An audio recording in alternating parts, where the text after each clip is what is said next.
हिमाचल प्रदेश हा अत्यंत सुंदर आहे. डलहौसीहून आता धर्मशालाला आलेलो आहे. प्रवास किती आहे? मॅक्लॉईडगंज धर्मशालापेक्षा मॅक्लॉईडगंजला आलो आहे, म्हणजे अजून जरा वर.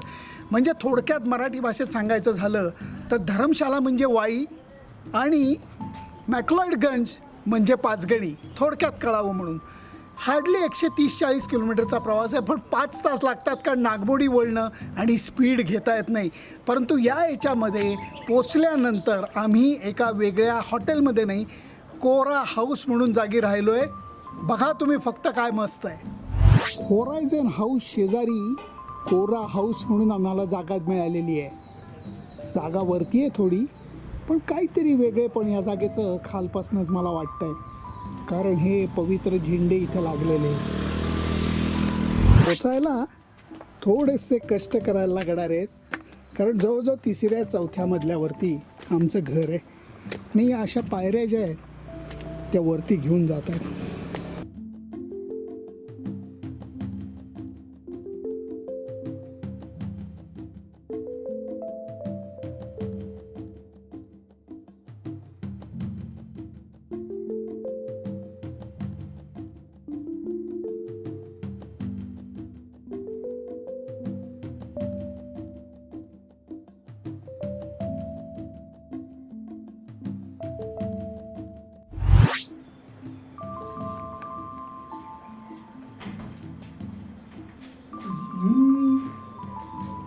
वाव,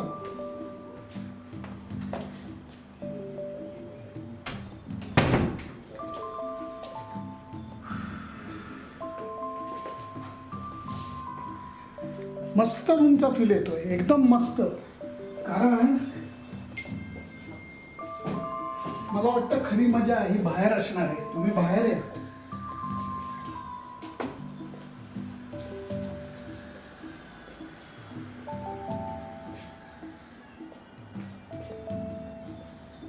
कोरा हाऊसची खरी मजा रूम मध्ये नाहीये, या वरांड्यामध्ये आहे. या या या कळतंय तुम्हाला काही? नाही? अहो असं काय करताय? इकडे इकडे इकडे इकडे या. आता मी फ्रेममधनं हटतो आणि तुम्ही दाखवा. कोरा हाऊसमधनं हे दृश्य जे आहे ते असं आहे. केबल कार आमच्या डोळ्यासमोर आणि समोर ही अप्रतिम व्हॅली, अप्रतिम व्हॅली.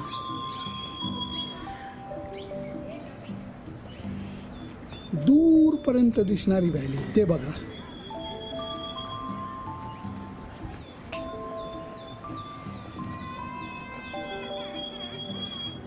तिथे रमू नकोस मंजिरी.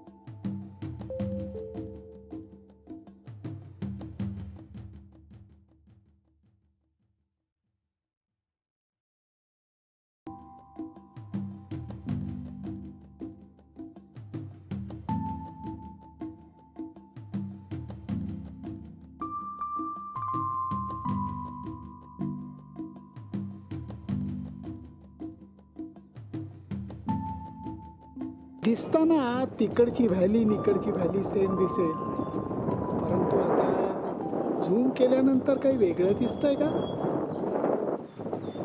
दिसतंय? दिसतंय का? आता तरी अजून करू घ्या.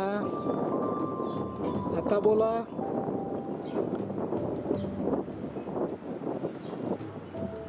हे बघा, आमच्या घरातनं डायरेक्ट धर्मशालाचं इंटरनॅशनल क्रिकेट स्टेडियम पण दिसतंय.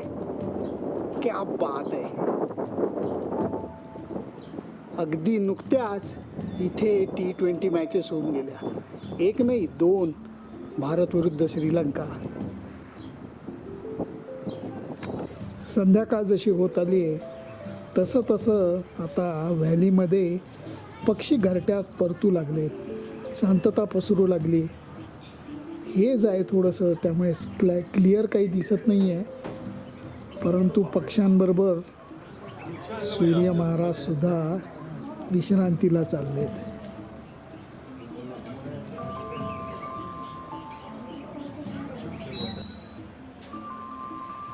हिमाचल प्रदेशमध्ये मॅक्लॉइडगंज आणि धर्मशालाला आलं की एका जागी जाऊन येणं माझ्यासाठी खूप महत्त्वाचं असतं. तिथं मी खूप वेळा गेलेलो आहे.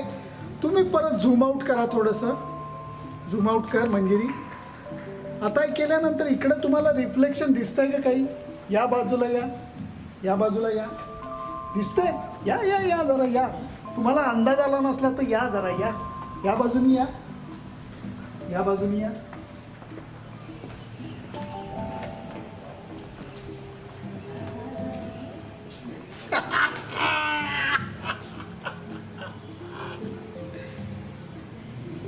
क्या बात आहे, क्या बात आहे. त्यामुळे धर्मशालाच्या म्हणजे हिमाचल प्रदेश क्रिकेट असोसिएशनच्या या ग्राउंडवर आल्यानंतर मला इतका आनंद होतो की बोलायची सोय नाही. आणि खास करून आम्ही 4थ्या मजल्यावरती असतो प्रेस बॉक्समध्ये. इथे यायची संधी कधी मिळते? आज संधी मिळाली आहे, कारण मॅच इथं आज नाही आहे आणि भेट करायची परवानगी दिली आहे. त्यामुळे हा वेगळा आनंद आहे. बाकीची क्रिकेट ग्राउंड्स वाईट नक्कीच नाही आहेत, परंतु जेव्हा ग्राउंड क्रिकेटचं इतकं सुंदर असेल, निसर्ग सौंदर्याने भरलेलं असेल, तेव्हा खेळाडू म्हणतात बॅटिंग करताना कधी कधी कॉन्सन्ट्रेशनचा प्रॉब्लेम येतो. त्याचं कारण लक्ष कुठं द्यावं हे कळत नाही. हिमाचल प्रदेश क्रिकेट असोसिएशनचं हे ग्राउंड खरंच तसं आहे. ही आहे धर्मशालाच्या ग्राउंडवरची ड्रेसिंग रूम. किती सुसज्ज आहे मी पटकन तुम्हाला दाखवतो. मसाजचं टेबल आहे, खेळाडूंना बसायला सुंदर खुर्च्या आहेत. इथनं जो व्ह्यू आहे तो तर स्पेक्टॅक्युलर आहेच आहे, परंतु छोट्या छोट्या गोष्टी, लॉकर ज्या आहेत, किमती गोष्टी ठेवायच्या त्या आहेत. आणि चक्क आईस बाथसाठी सुद्धा रूम आहे. हे आईस बाथ त्यांनी तयार करून ठेवलेलं आहे. इकडं पॅन्ट्री आहे छोटीशी. त्यामुळे असं हे सुसज्ज ड्रेसिंग रूम आहे. आज इथं आत येऊन हे सगळं बघता आलं, खरोखर मजा आहे.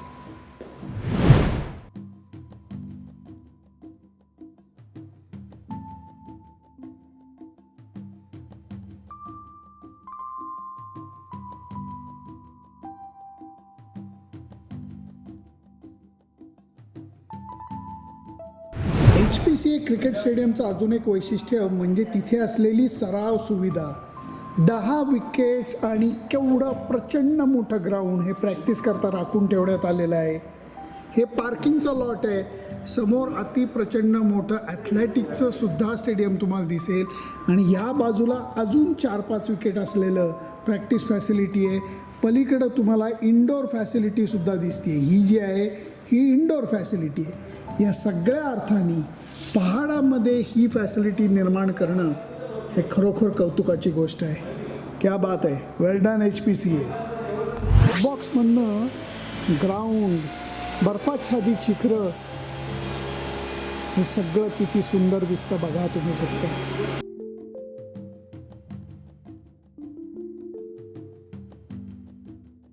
धर्मशालामध्ये एका वेगळ्या जागी आलो आहे. हे म्हणायला गेलं तर टेम्पल आहे, म्हणायला गेलं तर आर्ट म्युझियम आहे आणि लोककलासुद्धा. चला बघूया आतमध्ये.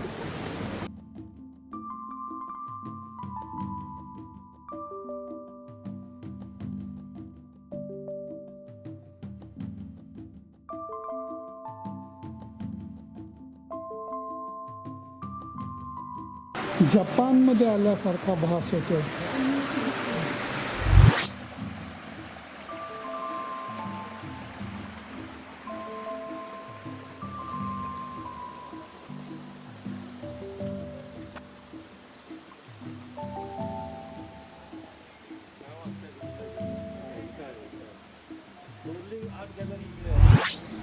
तिबेटचं कल्चर दाखवणारी ही अशी घरे आहे. नोर्लिंग हाऊस.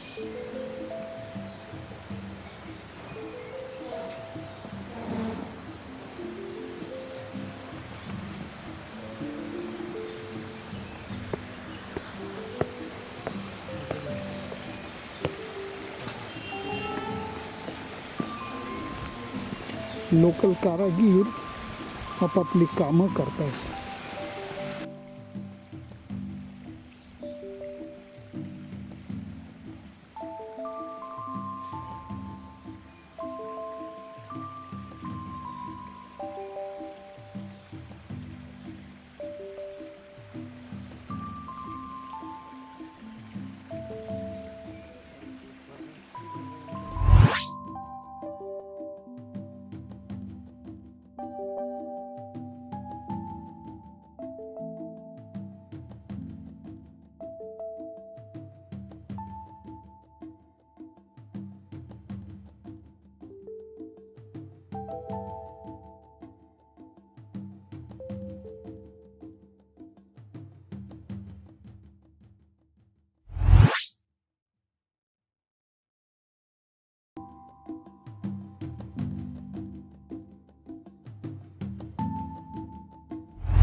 म्युझियममधलं बौद्ध भिक्खूंचं मिरवणूक जणू काय ही निघालेली आहे.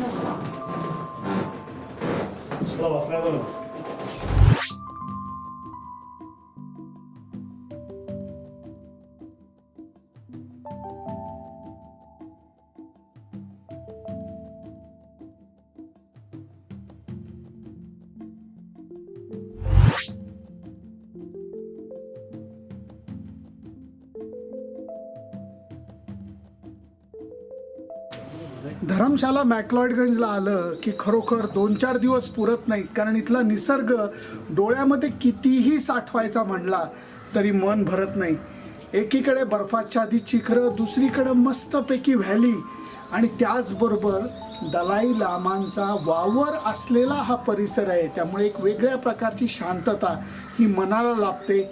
आज शेवटचा दिवस आहे. आम्ही कोरा हाऊस नावाच्या जागी राहिलेलो होतो. एअरबीएनबी वरती बुकिंग केलं होतं. इतकं मस्त घर आहे आणि इथलं जो व्ह्यू दिसतो तो व्ह्यू सोडून जावा असं वाटतच नाही.